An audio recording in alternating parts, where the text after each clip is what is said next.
Hi అండి. Beetroot fry చేస్తున్నాను. నచ్చితే మీరు ట్రై చేయండి. ముందుగా బీట్రూట్‌ని తొక్కు తీసుకొని శుభ్రంగా కడిగి చిన్న చిన్న ముక్కలుగా కట్ చేసుకొని ఉంచుకోవాలండి.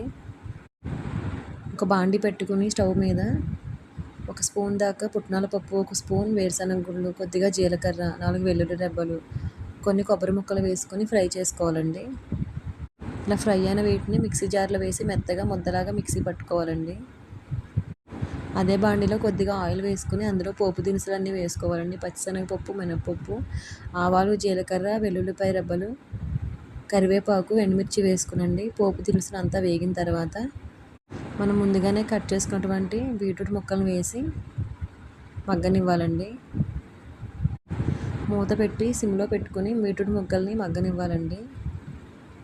నార్మల్గా బీట్రూట్ ఫ్రై పెడితే చాలామంది అంత ఇష్టంగా తినరు కదండి. ఇలాగా పుట్నాల పప్పు, కొబ్బరిని పౌడర్ చేసి వేసుకుని ఇలా ట్రై చేయండి. చాలా టేస్టీగా ఉంటుంది.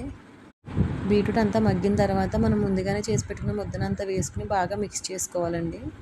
ఇందులోనే ఒక పావు టీ స్పూన్ దాకా పసుపు, రుచికి సరిపడా సాల్ట్, ఒక స్పూన్ దాకా కారం వేసుకుని బాగా కలుపుకొని మగ్గిన తర్వాత దించేసుకోవడమేనండి. చాలా టేస్టీగా ఉంటుంది.